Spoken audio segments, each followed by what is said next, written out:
Boa tarde a todos. Meu nome é Raíssa, eu trabalho no marketing da Colgate. Hoje eu Trial. estou aqui com dois super convidados, o Dr. Carlos e o Dr. Thiago.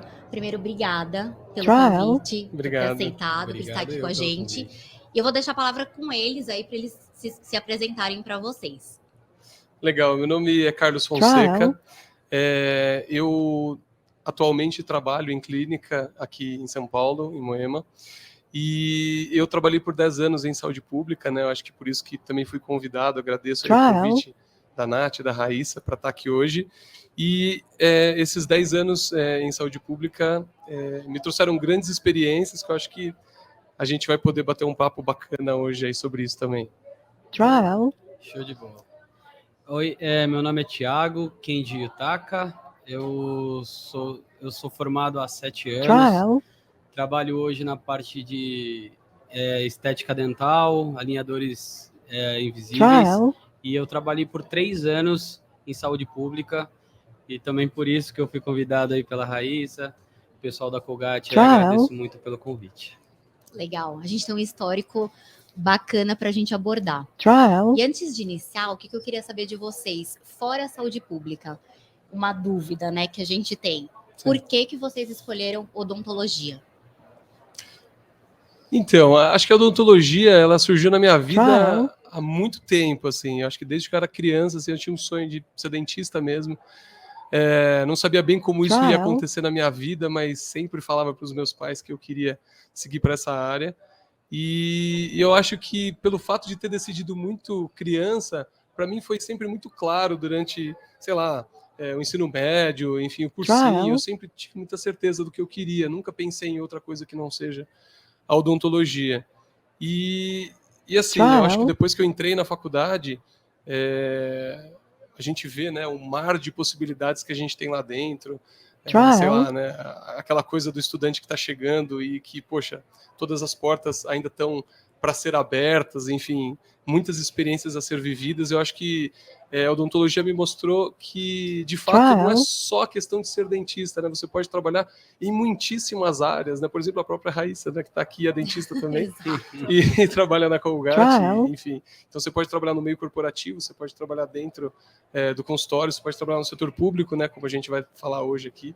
Então, eu acho que a odontologia é apaixonante e eu acho que, de fato, eu fiz a escolha certa. Hoje eu tenho certeza que eu fiz a escolha certa. Não sei porquê, mas de fato fiz. O leque é grande, na verdade, né? Às vezes a gente acha que o dentista precisa se formar e ficar no consultório dele sozinho ali atendendo. Exato. E não tem ideia disso, né? Exato. Então, legal. E você, Thiago?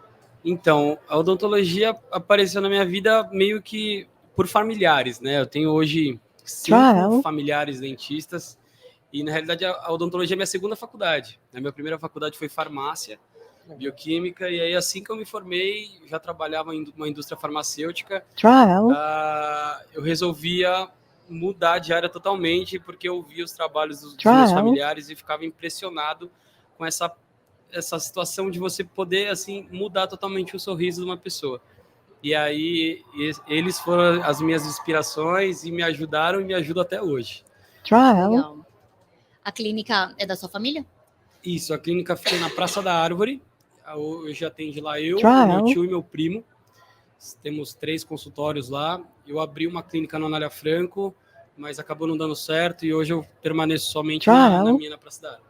Ou seja, temos problemas, né, também, dentro quando e fora. não é família ou é outra pessoa, acontece. Legal. E eu queria saber de vocês, primeiro, vocês acham que tem um preconceito? Eu não falo só da classe odontológica, mas em questão ali do setor público. Muito. Muito, bastante. Muito. Na verdade, os munícipes, né, os pacientes, vamos dizer assim, eles imaginam a odontologia da saúde pública, assim, uma coisa muito drástica, né? Uma coisa muito, assim, pelo lado negativo da coisa.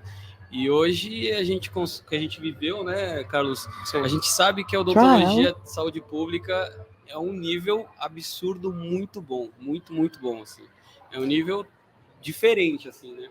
Sim. Inclusive melhores que a gente está até conversando antes, inclusive melhores que até consultórios particulares, né? Sim, eu acho que hoje a estrutura que a gente tem na saúde pública é de se aplaudir para vários setores, né? Aqui em São Paulo, falando de São Paulo, né, que é o que a gente tem maior conhecimento, eu acredito que o que a gente tem hoje disponível para o paciente é algo incrível, assim, do ponto de vista estrutural e tudo mais.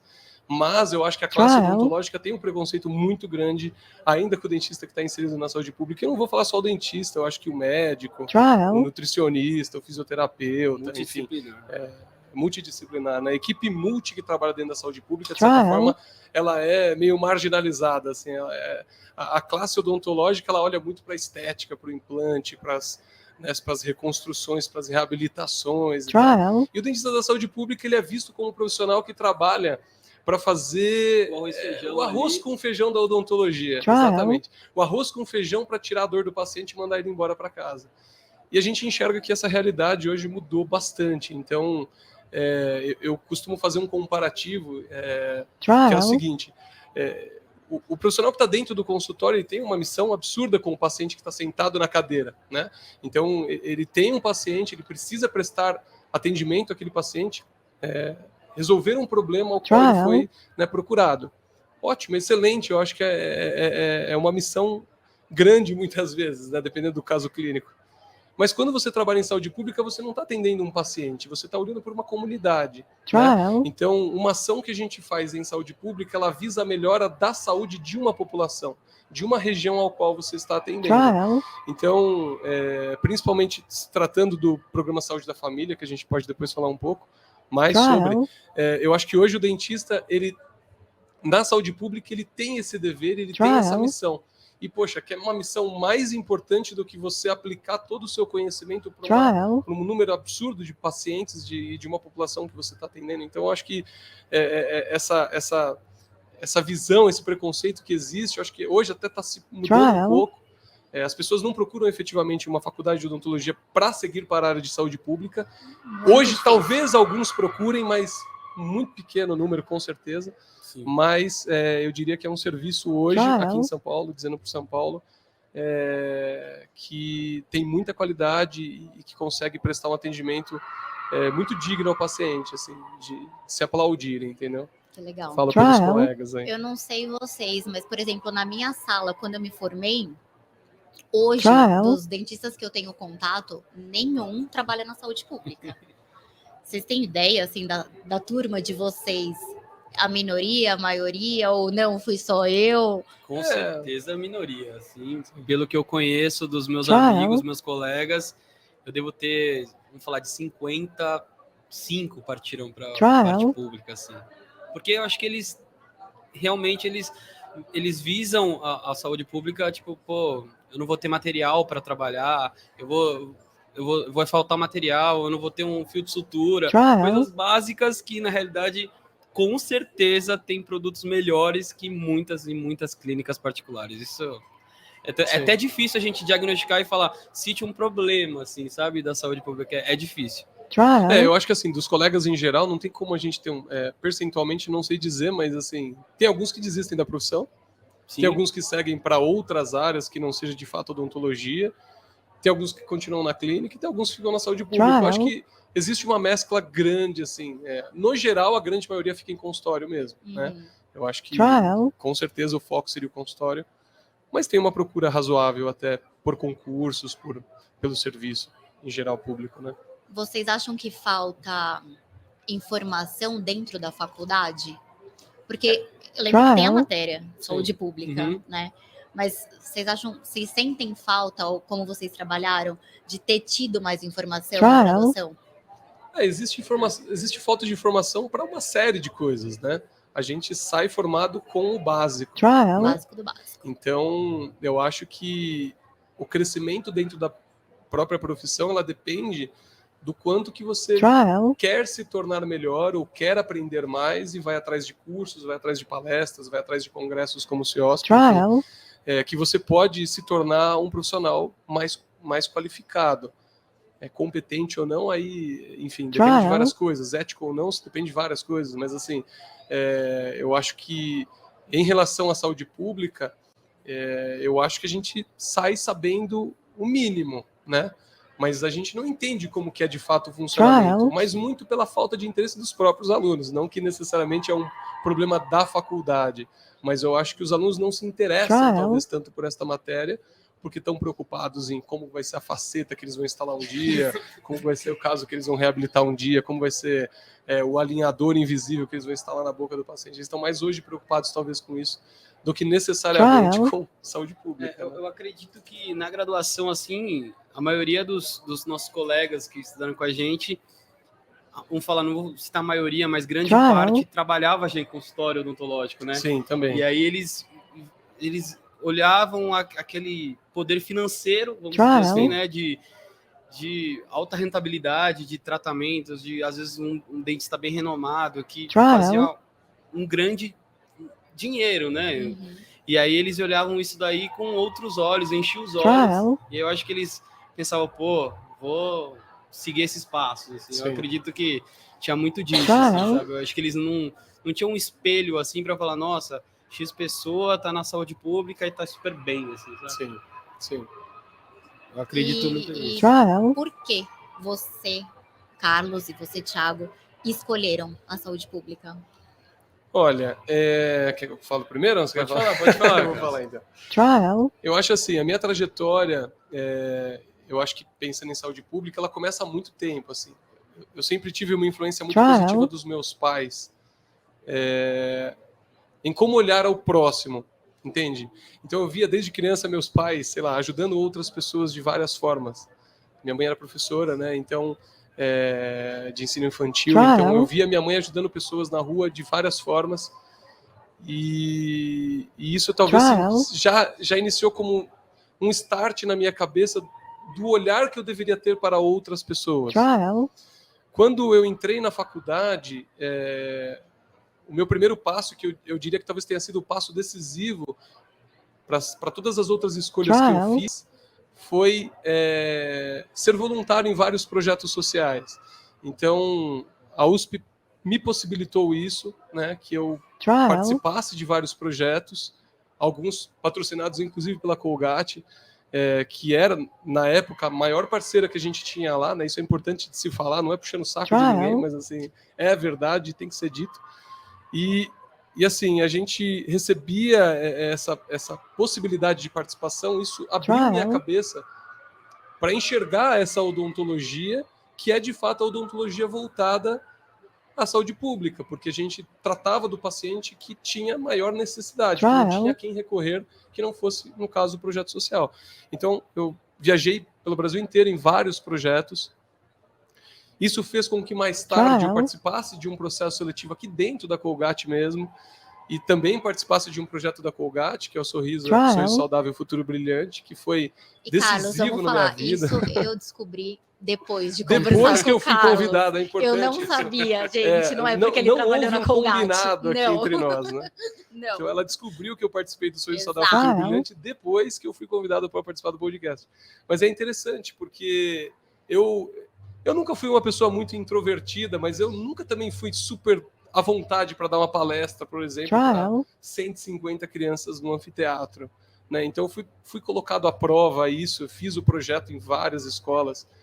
Tenho histórias assim, fantásticas, a gente pode até depois falar sobre isso, dentro do projeto Sorria Saudável. E assim, depois que eu passei por isso, eu tive que fazer uma primeira escolha na minha vida, que foi continuar na Colgate e não seguir a carreira de dentista ou sair da Colgate. E eu optei por sair. E eu fui para a clínica. No primeiro ano de formado, eu prestei uma prova, um processo seletivo, e eu entrei na OSCJAN, que é uma organização social que tem um contrato de gestão com a Prefeitura de São Paulo. Dentro da OSCJAN, eu fui para a ponta, recém-formado, pouco conhecimento, muita vontade de trabalhar, e atendi muito paciente, aprendi no dia a dia ali, com uma o Thiago talvez tenha essa experiência também, com uma agenda cheia de pacientes para atender, 5, 6 urgências, com abscessos me aguardando na parte de fora. E eu acho que isso que eu aprendi a ser dentista ali. Então, eu estudei numa excelente universidade, tive excelentes professores, mas eu aprendi a ser dentista ali. Na raça. No dia a dia, né? No dia a dia. E foi muito legal. E eu acho que quando a gente entra na saúde pública, isso é uma coisa que eu fiz essa analogia quando eu cheguei, Tem uma frase do Tropa de Elite que ele fala assim, quando o policial ele chega para servir a polícia, ele tem 3 escolhas, né? Ele tem 3 opções. Ou ele se omite, ou ele se corrompe, ou ele vai para a guerra, né? Então, quando eu cheguei, eu enxerguei essas 3 possibilidades. Eu trabalhei com muita gente diferente. E eu vi que eu poderia, de fato, me omitir dentro do serviço, fazer o que todos faziam. Eu poderia me corromper e fazer errado como muitos faziam. Ou eu poderia ir para a guerra e ver o que ia dar. E eu fui para a guerra, desde o início. E eu tinha 2 opções. Ou ia ser mandado embora no meu primeiro mês, segundo mês de contratação, ou ia ser promovido. E eu fui promovido. A guerra deu certo. A guerra deu certo. A guerra funciona, vale a pena. Então eu fui para a guerra, de fato. Bati de frente com o serviço, com o sistema, para muitas coisas. Muitas mesmo. E eu fui chamado para coordenar o serviço. E fiquei lá por 7 anos. Foi uma outra experiência, porque como dentista a gente não aprende a ser gestor, não aprende a lidar com uma planilha de Excel, a gente não aprende a lidar com RH, a gente não aprende a lidar com muita coisa. E lá dentro do Sejan, como supervisor de saúde bucal, dentro da coordenação, eu tive excelentes chefes e pessoas, lideranças que me auxiliaram, e eu consegui aprender muita coisa e me tornou um profissional, acredito, diferenciado dentro de todo o serviço, né? Então, para mim foi muito legal. Então, acho que a trajetória é basicamente essa. Vai se apaixonando, né? A gente vai se apaixonando. O Carlos vai se apaixonando com o tempo. O Carlos falou praticamente tudo, né? Não, conta, pode contar. Na realidade, assim, essa parte de projeto social também eu sempre amei fazer. Todo ano eu faço projeto social, Dia das Crianças, Natal, para crianças carentes em algumas comunidades. Até hoje? Até hoje. Todo ano eu faço. A gente faz arrecadação de comidas, alimentos. Na época da pandemia que começou, a gente fez cesta básica, álcool gel. Então, a gente já sempre gostou dessa parte de projeto social. E, na época, eu era recém-formado, trabalhava em pronto-socorro 24 horas. Cheguei até a comentar que a Raíssa dava plantão, às vezes, de 72 horas, 48 horas. É um outro tipo de guerra, né? É diferente. Muito puxado. De não ver a luz do dia, assim. E aí, assim que surgiu essa oportunidade, que a Fundação ABC, ela apareceu através de um amigo. A gente prestou a prova, fiz a prova tudo certinho, passamos. E aí eu iniciei a minha vida na parte de saúde pública. E desde então, assim, eu morro de saudade, assim. É uma área muito legal, que você acaba tendo contato com pessoas muito boas, assim, desde pacientes a faxineiras, diretoria, coordenação. Sim. É sensacional. Só que aí chegou uma fase da minha vida aí que eu tive que escolher entre, né, crescer ou ficar naquela vida que eu tinha, que era uma vida muito boa, só que eu resolvi pular novos desafios, vamos dizer assim. Então, eu já estava com a minha clínica tocando junto com a prefeitura, porque eu fazia 20 horas também. A maioria faz 20 horas, né? Não, hoje não, a maioria é 40. É que talvez no céu, né? No céu, acho que os contratos... No céu existe tanto 20 quanto 40. O céu, acho que a maioria é 20, mas para a parte de UBS, programação... A maioria é 20, exatamente, a maioria é 20. E aí você trabalhava um período e o outro você tocava a clínica. Exato. E aí, assim que eu comecei a ver a parte financeira, né, bater uma com a outra, eu falei, opa, acho que dá pra gente pensar em novos desafios. Aí fui fazer vários outros cursos, mas eu sinto falta até hoje da saúde pública. É sensacional, é muito, muito gratificante, né? Você ver, poder tratar... Eu não sei, com certeza o Carlos passou por isso, mas pacientes elogiando você, trazendo presentes e agradecendo, se emocionando, é uma coisa que não tem preço mesmo. Assim, É que tem uma diferença, desculpa te cortar, cara. Mas tem uma diferença que é a seguinte, Raíssa. A sensação quanto profissional, imagina você quanto profissional. Você está no seu consultório particular, a pessoa está te procurando, ela gosta do seu trabalho. Você fez, está recebendo por isso, é super justo, super honesto, está tudo certo. É muito legal você receber um feedback positivo. Quando você está na saúde pública, a pessoa que recorre a você, muitas vezes só tem você para resolver o problema dela. Não, uma escolha. E se não for você, ninguém vai resolver. Você está entendendo? Então, olha a importância que existe nesse profissional. Se ele não resolver, talvez ninguém vai resolver. Ela vai continuar com dor, ela vai continuar com abscesso, aquilo pode evoluir para um caso muito mais grave, acabar no hospital, acabar em óbito, enfim. Então, assim, quando você é o último a se recorrer, você se traz uma importância, você se dá uma importância muito grande. E eu ouvia isso muito na saúde pública. Poxa, o dentista ele tem que ser mais valorizado. Pô, o dentista tem que ser melhor visto. Você tem que se valorizar. Você tem que olhar para você e ver a sua importância dentro do serviço. Porque se você não se valorizar, ninguém vai bater na tua porta e falar, ô, Tiagão, você é fera, hein?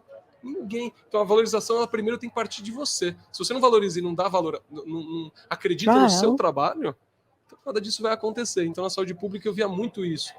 Você recebia no final do dia, de repente, um saco de mexerica de uma senhorinha que você atendeu de manhã, e ela deu o que ela te dava um gás no trabalho, ela te deu o que ela melhor podia te dar, entendeu? E numa gratidão absoluta. Isso não tem preço, entendeu? E isso eu não enxergava na coordenação. Na coordenação só chegava BO para mim, só chegava problema. Mas na ponta, como dentista, isso você enxerga diariamente. Né? Muito demais. Porque você é a porta da frente, né, na realidade. Você tá ali para resolver o problema dele, Exatamente. Seja lá como for. Se você tratar bem, ótimo. Se você não tratar bem, também você vai ter o feedback em relação a isso. Sim. Então, eu nunca tive problema com nenhum paciente. Mas por que será? Eu pegava todo mundo no colo quase, né? Adorava o que eu fazia. E eles, consequentemente, te respondem da mesma forma, né? Isso que é muito legal. E eu lembro que a gente conversou até um pouco antes, Thiago, que você falou assim, às vezes eu já tinha atendido meus pacientes e tinham outros profissionais que às vezes iam embora e deixavam o paciente lá e eu acabava atendendo. É bem chato, né, falar sobre isso, mas existe, né? Existe, às vezes o paciente atrasava por 5 minutos e às vezes era uma senhora de idade, ela subia todas as escadinhas ali para ser atendida e, tipo, às vezes atrasou porque ela demorou para subir. Ela às vezes tinha, né, esse problema, coitado. E às vezes o profissional não atendia e eu fazia questão de atender, assim, porque não é uma pessoa humanizada isso, né? Não tem como entender uma pessoa não atender. Então, o Thiago ele ia para a guerra também, ó, que eu tô falando. Por quê? Porque quando você faz isso, você cria um problema com o outro dentista. Porque ele não acha que você deveria atender. Exato. Não é verdade? Certeza, não é verdade, Thiago? Aí já compra outra briga. É o que eu fazia. Eu ia pra guerra, atendia e ficava olhando. Eu falava, você atendi mesmo. E aí era para você ter atendido, mas eu atendi. Então é bem esse problema que a gente enxerga no dia a dia, né? Sim. Acho que esse era um dos maiores problemas, vamos dizer assim. Sim. Mais grave. Mas não vamos entrar muito a fundo disso. Deixa essas pessoas pra lá. Estou com 2 exemplos humanizados aqui. Isso aí. Um pouco de exemplo. E uma coisa, você falou da questão da fundação, o Carlos falou da OSC Jean. Queria que vocês explicassem para ele como que vocês chegaram, né? Onde vocês chegaram. Porque muita gente pensa, eu preciso fazer um concurso público para trabalhar na saúde pública, ou não, hoje tem outros meios, então queria que vocês explicassem um pouquinho disso.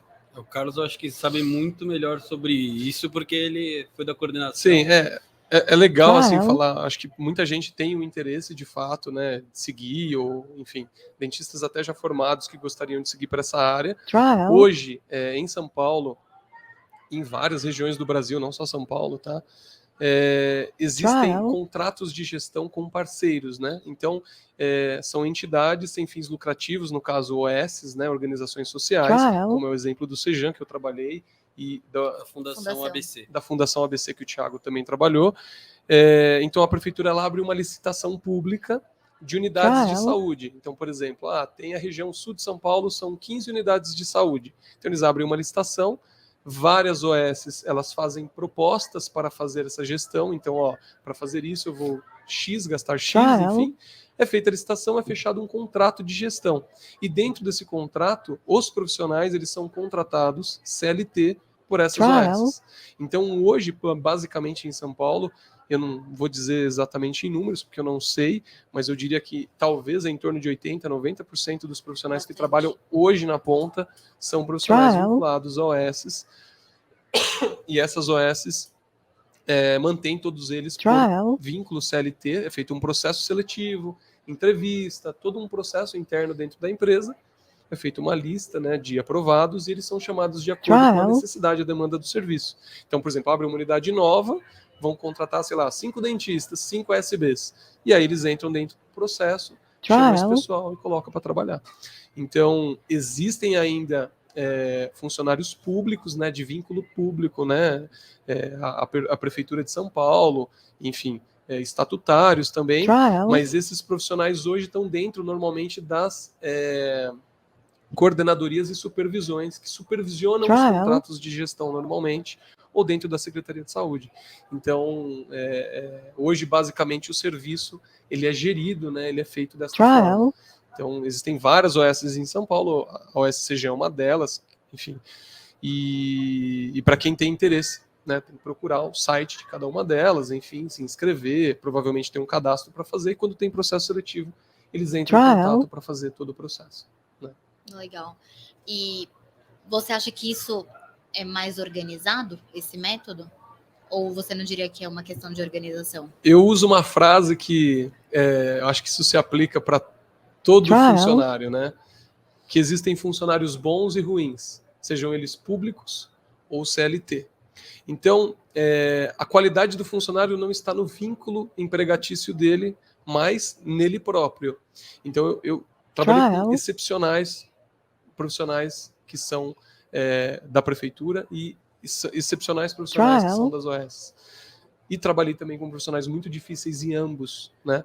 A diferença é que o profissional que está vinculado ao serviço público é muito difícil de você conseguir se desfazer dele uma vez que ele não tenha um comprometimento ou nem não tenha o perfil para trabalhar ali, né? Então ele fica encostado dentro do serviço por muito tempo. E o profissional que tem o vínculo CLT, se ele não corresponde como você gostaria, você muda, você troca, você dispensa e contrata um novo. Então, eu acho que essa facilidade burocrática, né, Thiago? Essa facilidade burocrática de contratação, de gestão, de você fazer o treinamento do pessoal, eu acho que facilita o andamento do serviço e eu acho que comprovadamente as OSs têm apresentado excelentes resultados. Isso eu falo pelo Sejan, que eu trabalhei, que eu vejo, não só na área de odontologia, tá? Estou falando no serviço como um todo, de atendimento médico, de enfermagem e tudo mais. Então hoje, graças a Deus, né, o SUS aí está em evidência, né? Porque se fala muito em SUS por causa da vacina, vacinação. Pô, a vacinação é um nada do que o SUS faz. As pessoas estão aplaudindo o SUS por causa da vacina, mas nem fazem ideia do que o SUS faz no Brasil e sempre fez. Hoje a vacinação é uma delas, que tem uma importância, né, muito grande, mas muita coisa além disso é feita e que as pessoas às vezes não sabem, porque a mídia não divulga o que é bom necessariamente ou o que dá certo. Ela divulga o que traz problema, o que dá audiência, que é o povo largado no corredor do hospital, agonizando, enfim. Verdade, isso dá audiência. Os problemas, né? Os problemas dão audiência, né? O que é bom não dá tanta audiência, então as pessoas não mostram. Então, infelizmente, todo mundo tem uma visão muito deturpada, né, da saúde pública, de uma forma geral. Mas eu tenho que aplaudir as pessoas que trabalham. Eu já trabalhei, sou um ex, né?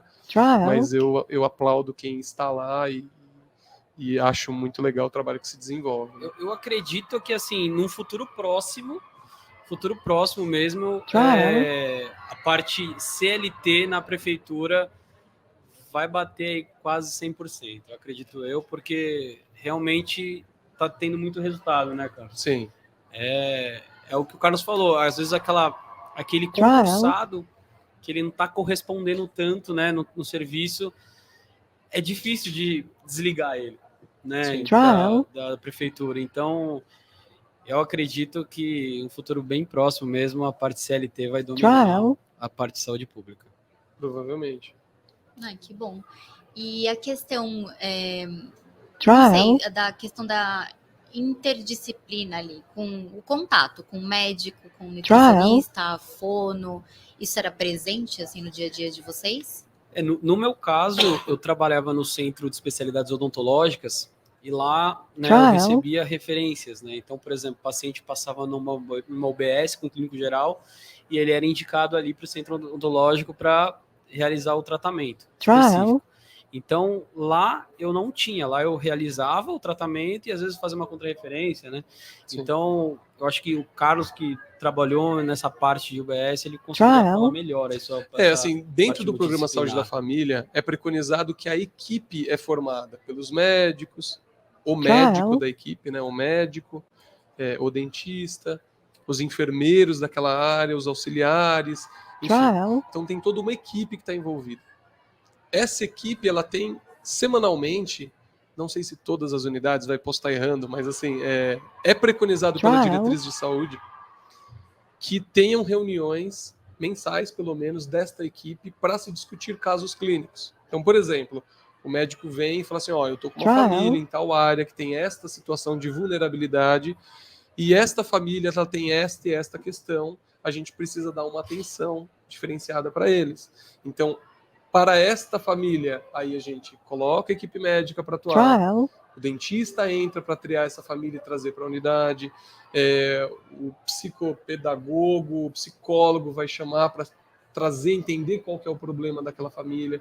Então, estas reuniões e esta interdisciplinaridade, né, a equipe multi, ela é importante para você diagnosticar o problema da família e resolver o problema geral. Porque muitas vezes a gente acha que o problema está dentro da boca, né? Eu vou tratar a cárie, mas a cárie é o menor dos problemas. Ele tem que ser tratado também, mas por que aquele paciente tem cárie, né? A gente já se respondeu isso. Então, eu tenho que entender que a presença de doença está relacionada com uma série de fatores. Muitas vezes de saneamento básico, muitas vezes questões sociais, então problemas familiares, o pai, sei lá, tá preso, a mãe é dependente química. Então, tem muito disso. Tem muito disso. Então, você tem que entender o problema familiar para você conseguir atuar. E é engraçado, porque a gente não faz isso, né, no consultório particular. Sim. Né? A gente atende o indivíduo. E muitas vezes, para você tratar o próprio indivíduo, para você fazer uma reabilitação com implante, com prótese, com faceta, com seja lá o que for, muitas vezes você tem tantos problemas para finalizar determinado tratamento que você não entende o vínculo familiar, os problemas familiares que estão relacionados com aquilo. Porque a gente não estuda a família, a gente estuda o indivíduo e quer resolver aquele problema individual. Então é engraçado como, de certa forma, a saúde pública ensina tanta coisa que a gente poderia aplicar na nossa clínica, mas não é bem assim que funciona, né? Então, basicamente, da equipe multi é isso que a gente faz hoje, né? Existe essa interação entre os profissionais para se resolver o problema do paciente. Né? Legal. E na época de vocês, né, de atuação, tirando o problema, né, do colega, né, os famosos braços curtos, qual o maior assim, desafio vocês enxergam dentro da saúde pública? O que te atrapalhava para o atendimento ali andar? Então, na realidade, eu acho que funcionava super bem ali onde eu estava, né? Que é no céu. Alguns probleminhas pontuais, assim, que poderia atrapalhar, assim, era, por exemplo, muito raramente acontecia a quebra de um equipo, um raio-x de periapical, para atender uma emergência, mas era muito raro os problemas, assim. Eu acredito que... E quando acontecia isso, era difícil ter o conserto? Na realidade, quando acontecia isso, às vezes a gente revezava um equipo. Revezava um equipo, o paciente, a outra doutora atendia, aí a gente trocava, higienizava tudo, aí trocava. Então, assim, dava um pouco mais de trabalho, mas a gente conseguiria se virar, assim. Não era nada absurdo, nada fora do padrão, assim. Então dava para trabalhar super bem, assim. Eu acho que não tinha muito... eu acho que o problema maior da saúde pública não é estrutural. Eu acho que ele é de demanda. Por que de demanda? É muito paciente. Tem muito paciente para atender. O serviço é de muita qualidade, mas tem muito paciente. Então você não consegue absorver todo mundo. Entendeu? Se você tivesse um controle maior dessa população, ou seja, se ela adoecesse menos, você tem um serviço de qualidade para acolher quem está doente. Então você teria uma demanda menor. Então por que eu estou falando isso? Porque eu acho que a população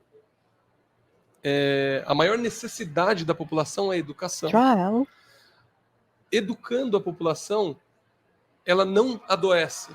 É muito mais barato educar do que tratar a doença. Prevenção, então, né? Quando você trata de promoção de saúde bucal ou qualquer coisa, eu estou falando de bucal porque a gente é dentista, mas se eu não fosse, seria promoção de saúde em geral.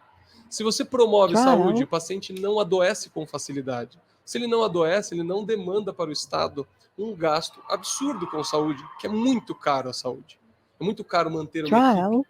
É muito barato para a prefeitura, para o governo, para a União, construir uma unidade de saúde. É muito caro você manter ela, porque o custeio dos profissionais é muito caro, mensalmente falando, anualmente falando. Então seria muito mais fácil você evitar que o paciente fique doente e que demande tanto para as unidades. E aí você conseguiria ter um serviço de muito mais qualidade, que é o que hoje, por exemplo, tem na Espanha, que tem um serviço muito similar, assim, ao SUS, mas tem uma demanda menor. O serviço é entendido de uma forma um pouco diferente. Então você acaba tendo uma demanda menor, o serviço de mais qualidade. Né? Legal. Lá em São Caetano, eu não sei na região que você atuava, né, Carlos, mas lá em São Caetano a gente tinha unidades móveis e iam os dentistas em todas as escolas, desde EMI até EMEI, enfim. E lá a gente prestava um atendimento já. Então, assim, é o que o Carlos estava falando, né? Começar da base ali, do comecinho, para colher os frutos futuros, que é batata. Sorriso saudável, futuro brilhante da Colgate. É isso que eu ia falar. Você tem que ensinar a criança da base. Se ela aprender a escovar o dente, ela nunca vai ter problema com o dente. É isso mesmo. Eu ia até perguntar, como que vocês lidavam com a questão de prevenção, desse ensinamento dentro da saúde pública? Era um desafio? Não sei, a falta de informação, como que chegava? Não, muita gente com falta de informação, né, na realidade. Tanto hoje, né, até no consultório particular. Sim, até tem gente que não sabe passar o fio dental, né? Sim. Ou, às vezes, nem passa o fio dental. Né? Exato. Às vezes fala, não gosto de fio dental e não vou passar fio dental. Aí você fala, que legal. Tem que fazer uma limpeza a cada semana. Exato.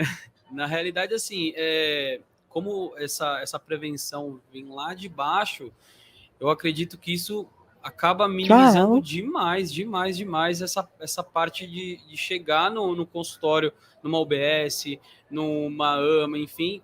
Isso diminuiria, vamos falar, coisas de 30%, 40%. Porque o paciente sabendo higienizar a boca vamos falar, e o Carlos comentou antes, né, de paciente, de crianças de 3, 4 anos que o pai está preso, a mãe ela é uma drogada, enfim, e ela não tem uma estrutura. E às vezes na escola ela começa a aprender através de um profissional que vai lá atuar e ela começa a ter uma outra visão. E isso pode realmente mudar a vida e assim, a saúde bucal dos munícipes que vão aí crescendo, né, a faixa etária. Sim. Então faz toda a diferença. É o que a gente chamava lá de multiplicação da informação, né? A criança ela leva a informação para dentro de casa e ela multiplica. Então é óbvio que a criança ela trabalha, a cabeça dela funciona meio que imitando o que os pais fazem, né? Então é difícil você conseguir mudar um hábito num adulto. É muito mais fácil você mudar o hábito numa criança. Mas se você conseguir atingir a criança, muitas vezes ela consegue levar para dentro de casa e para os irmãos, e enfim, para as pessoas que têm um convívio e consegue, enfim, seguir em frente. Então eu acho que a base de tudo, de fato, é a prevenção. Eu acho que um tempo atrás a saúde pública bateu muito nessa tecla, e aí houve um excesso também de prevenção, que só se falava em prevenção, e que também não é por aí. Eu acho que a prevenção ela é super importante, como eu disse, mas tem coisas que precisam ser tratadas, tem coisas que precisam ser feitas, né, do ponto de vista curativo. Então, você tem que atuar sempre nas duas vertentes, mas sempre a base da pirâmide é mais importante, que são as crianças, na prevenção, na promoção de saúde, né? Então, acho que isso, várias instituições, várias empresas já fizeram belos trabalhos em projetos, por exemplo, o projeto da Colgate que eu trabalhei, e, poxa, brincando, em 2 anos, eu visitei mais de 150 escolas em São Paulo. Então foram muitas crianças, né? Assim, dentro desse projeto que a gente abraçava, foram muitas crianças atendidas, muitas crianças que receberam essa parte de capacitação, de escovação, enfim, de palestra, Eu acho que é a base, é o start, né? É importante que tenha, né? Com certeza. E uma dúvida, não sei, né? Provavelmente outras pessoas têm. Quando a gente pensa, eu vou ser atendida pelo serviço público e eu vou ter acesso à restauração, e é isso, é resolver o problema, resolver a dor. Vocês super elogiaram, né, o serviço público, eu queria saber até onde vai. Tem algum procedimento que, Raíssa, esse procedimento eles não conseguem fazer? Sim. Ou a maioria? Hoje já se faz implante na saúde pública. Sério? Já se faz. Legal. Tem unidades no Brasil que já fazem, tá? Então, é o foco? Não, eu acho que tem muita coisa para ser resolvida, talvez, antes do implante, né? Tem paciente sem prótese total. Será que a prótese total não vem antes do implante? Sim. Mas tem paciente que usa a prótese total e a prótese não tem nenhum tipo de fixação em boca. Pô, será que o implante não resolveria? Resolveria, fazer uma over. Então, eu acho que hoje se faz muito na saúde pública, mas isso eu acho que vai depender muito da região. Por isso que um dos princípios do SUS é exatamente esse. Você ofertar mais a quem precisa mais, que é um princípio de equidade, e você descentralizar as decisões. Ou seja, as decisões elas são tomadas regionalmente. Então, eu sou um gestor de saúde da minha região, eu tenho que enxergar o que é melhor para a minha região e desenvolver uma gama de projetos que vão atuar naquela região, seja para saúde bucal ou para qualquer outra coisa. Então, eu acho que vai depender do que cada um precisa, mas é possível de se atuar em quase tudo, né? A gente sempre vai entrar numa questão financeira, tem dinheiro envolvido, né? Compra de material, odontologia não é barata. Então, eu acho que depende um pouco dessas licitações públicas, mas aqui em São Paulo a gente tem houve compra de materiais excepcionais que a gente não encontra em muito consultório particular, e a gente tem no saúde pública. Então, é possível da gente fazer trabalhos fantásticos, desde que tenha um profissional capacitado e motivado a fazer. Acho que a palavra motivação é a mais importante. Né? Se tiver motivação, dá para fazer muita coisa. Eu acredito que hoje o que a saúde pública oferece ao público, né, é fantástico, né? Desde, vamos falar, ortodontia sim, preventiva, né? Em crianças, né? Pô, ortodontia em criança, na parte pública, é sensacional. É sensacional. Então, assim, aí vem a parte de endo, né? Vem a parte reabilitadora, prótese, PT, PPR, sim, né? A implantes, pelo menos onde eu atuava, não tinha ainda. Eles estavam até estudando sobre isso, mas eu acho que é uma decisão ainda que vai ter muito estudo ainda. Mas eu acho que só o fato de reabilitar o paciente, né, vem aquele paciente com 2 centrais, ou um lateral e um central, e você conseguir devolver, né, a parte estética, a função, pô, é fantástico. É fantástico. Eu acho que o protesista, na realidade, eu acho que ele tem, acho que uma das maiores motivações, né, de entregar uma prótese, ainda mais a parte pública, né? Sim, pô, sem dúvida. Sensacional. Eu tinha amigos protesistas lá do centro odontológico que ficavam emocionados, assim, tipo, entregar, né? Nossa, é fantástico. Vocês falaram, assim, bastante dessa parte humanizada, o atendimento. Hoje, né, com o histórico de vocês trabalhando, né, na saúde pública, virou uma chavinha em alguma coisa assim lá dentro, emocional, sim, em vocês, que antes, putz, eu consigo perceber exatamente que antes, não sei, talvez eu não desse valor a isso, e depois do serviço público eu passei a dar. Sim. Tem isso? Tem muito, né? Atender na parte de saúde pública. Hoje, inclusive, assim, eu até pego pelo menos uma vez por mês, por exemplo, uma criança ou um paciente adulto que não tenha condições e eu realizo o tratamento nele, assim, 0 custo por toda a minha conta, assim. E assim, é espetacular, assim, é fantástico você poder ajudar uma pessoa que não tem o mínimo e ela vai, às vezes, por exemplo, em São Paulo, eu não sei qual é a fila de espera, né? Mas, por exemplo, como meu consultório é em São Paulo, geralmente eu atendo a comunidade, alguém da comunidade de São Paulo. que em São Caetano a fila de espera lá geralmente era 3 meses, 4 meses. Eu não acho uma fila de espera muito grande. Mas em São Paulo acredito que era um pouco mais, mas maior, justamente, né? Por causa da quantidade. Demanda, né? Não tem como comparar uma cidade de X mil habitantes com uma cidade de 30X habitantes. Então é diferente. Então, assim, esse trabalho de fazer, de poder ajudar, é sensacional.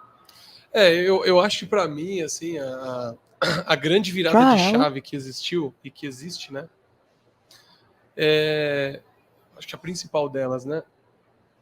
É que na saúde pública a gente entende que você está oferecendo, você precisa resolver o problema daquele paciente. Então, dentro de todo o arsenal que você tem na unidade, você precisa devolver a saúde ou a função, ou reabilitar, devolver a habilidade de mastigar. Eu acho que o maior aprendizado em saúde pública é dar o que o paciente precisa, né? É o que hoje, muitas vezes, a gente não vê na odontologia. Hoje a gente vê uma odontologia que vai além da necessidade do paciente.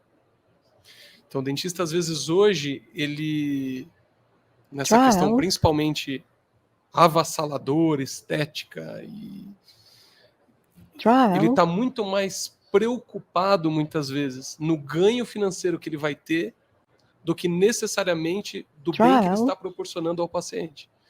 Então, eu acho que o aprendizado de oferecer o que é necessário, quando você leva para a clínica particular, ele é excepcional, porque o paciente enxerga no teu olho que você está oferecendo de fato o que ele precisa. Que muitas vezes é um tratamento estético.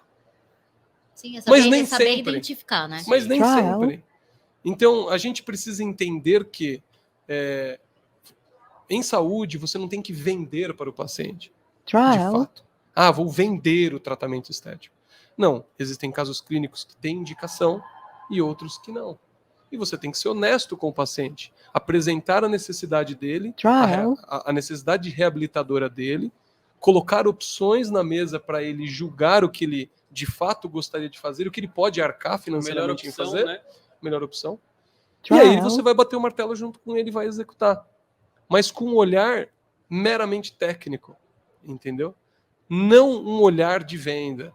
Não focar no financeiro. A gente não tá com uma lojinha aberta na rua vendendo prótese. Não. Entendeu? A gente precisa entender esta odontologia que a gente tem que praticar. Acho que um exemplo claro disso é você, por exemplo, chegar ao paciente, de vez você oferecer um clareamento, porque os dentes dele estão em perfeito estado, você oferecer uma lente, uma reabilitação uma faceta. Até lente que é um termo brasileiro, né? Brasileirado, né? Porque o que é lente fora do Brasil? É um laminado cerâmico. É um nome de marketing. É um nome de marketing que foi criado e que hoje em dia as pessoas elas estão na odontologia, nem se formaram ainda e já estão pensando como vão instalar a primeira lente de contato. Já escutei tantos nomes aí que, meu Deus do céu. Então, assim, o paciente que nos procura, ele procura com essa ansiedade, porque ele vê muito isso na rede social. Então, as tendências de moda, elas são muito grandes e a mídia é muito forte e a pessoa chega querendo fazer. E a nossa obrigação, quanto profissional, é justamente olhar para ele e fazer um diagnóstico e ser honesto com ele, com o que ele de fato precisa fazer. Às vezes é estético, às vezes não. Às vezes é também estético, mas não é sair entregando uma enxurrada de casos e tudo mais e a gente achar que está fazendo odontologia. Não, a gente não está fazendo odontologia. Um dia a gente vai colher o problema disso.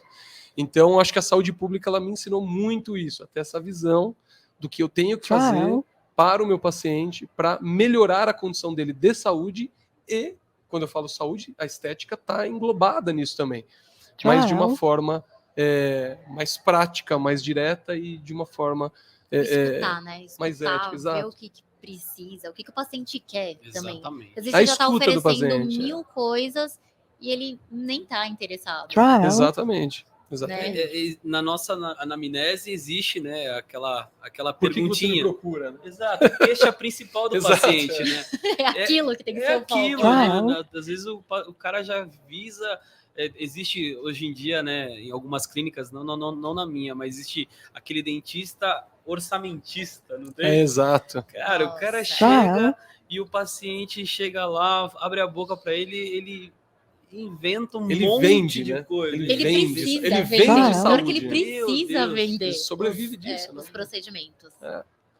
E isso eu acho que é uma odontologia triste. É uma odontologia que eu não aprendi. Eu não aprendi essa odontologia. Na área, no setor público eu não aprendi isso, eu não aprendi dentro da faculdade. É uma coisa que muitos bons pensadores da odontologia, né, falam sobre isso, né? Professores que eu admiro, que foram meus professores, e outros que falam sobre isso, e que eu acho que é uma coisa que a gente tem que começar a pensar. Um excesso de tratamento. Uma hora a conta chega. Poxa, né? A gente está falando sobre harmonização facial, um excesso de harmonização. Você sabe de longe que a pessoa fez a harmonização facial, é só olhar na cara dela. Com certeza. A harmonização facial correta seria que você olha e não sabe que ela fez. Porque ela está bonita, harmônica, mas você não sabe o que ela fez. Agora, se você sabe que ela fez, alguma coisa está errada, né? Aí é uma desarmonização, segundo o professor Ronaldo Hirata, né? Desarmonização facial. É isso aí. Então, eu acho que é bem por esse lado assim, que a gente tem que talvez enxergar. E a saúde pública me mostrou muito isso mesmo. Legal. Né? E acho que para fechar, eu queria que vocês dessem um recado para o estudante, para o dentista que pensa em ir para a área da saúde pública. Não sei, um recado motivacional. É assim, eu acho que eles têm que sempre optar pela fazer a parte mais correta possível, sem querer ganhar nada em troca. Você está lá realmente fazendo um trabalho extremamente honesto e assim, você vai colher os frutos tendo muita honestidade no serviço. Assim, trabalha como... por exemplo, você trabalhou pra caramba, atendeu 4, 5 pacientes, 6 urgências, você tá cansado, no último paciente, não deixa de prestar um mínimo de atenção. Você faça o correto, faça o certo até o final. Se precisar dar 3 pontos naquela cirurgia que você fez, você dá 3 pontos, não deixa de dar. Faz a coisa correta, né? O arroz e feijão certo, porque... isso vai fazer toda a diferença no decorrer da sua vida. Isso eu acho que você tem que levar para a sua vida mesmo. Tanto saúde pública, tanto quanto particular. Eu acho que é trabalhar de forma honesta, fazer a coisa certa. Legal. Cara, eu acho que eu posso falar assim, que a saúde pública ela é apaixonante. Para quem deseja, né? Eu acho que tem vários percalços, tem vários desafios na saúde pública. Não são só rosas, né? Não são só dias legais, não são só casos super bacanas. Você vai atender todo tipo de paciente que você imagina e alguns que você nunca vai imaginar. Mas eu acho que é de fato apaixonante. Eu acho que o feedback que o paciente te dá na saúde pública você muitas vezes não encontra dentro do consultório particular. Eu acho que você tem que de fato ter um perfil para estar ali. Né? Se você não tem certeza, tenta. Se não for, você sai. Mas assim, tente. Eu acho que vale a pena. Do ponto de vista financeiro, hoje, nós, obviamente, dentro das OS, a gente consegue ter um retorno muito maior do que tinha antigamente. Então, hoje, como um profissional 40 horas, você tem um retorno financeiro legal, tem como você trabalhar com qualidade, tem como você entregar trabalhos legais. E desde que você vista a camisa, que nem o Thiago falou, faça o que é o certo, entregue o melhor da odontologia que você entregaria para qualquer outro paciente. Então, atenda aquele cidadão que está ali como se fosse o cidadão mais importante que você está atendendo. O CEO da melhor empresa do mundo que você está atendendo ali todos os dias. Então, eu acho que se você fizer isso, fizer com entrega, fizer de coração, eu acho que os resultados eles aparecem, eu acho que o feedback ele é diário. E, enfim, se você quiser ir um dia para a gestão ou crescer dentro, também há possibilidade, que nem eu fiz. Talvez pelo meu perfil de profissional isso aconteceu, mas assim, é um outro desafio, são outros aprendizados, mas não deixa de ser apaixonante, não deixa de ser legal, não deixa de ser assim uma mudança de paradigma na tua vida, porque você enxerga o coletivo de uma forma muito diferente. E eu acho que a energia da saúde pública é muito boa. justamente por conta desse feedback que a gente recebe diariamente de todos esses pacientes, entendeu? Que legal. Acho que isso. Boa, acho que cumprimos aqui essa conversa. Né, até passamos um pouco, inclusive. A conversa estava boa. Nós três conversando, né? A gente gosta de falar os três, então vai. Eu queria agradecer a presença de vocês. Eu que agradeço. Mais uma vez, foi um prazer enorme conversar com vocês. Obrigado, Raíssa. Experiência maravilhosa dos dois, então parabéns, né, pelo trabalho que tem feito, que continua fazendo na clínica. Sim. Então espero que a gente faça aí mais parcerias, mais conversas pela frente. Com certeza, tá, obrigado, viu? Obrigada, gente.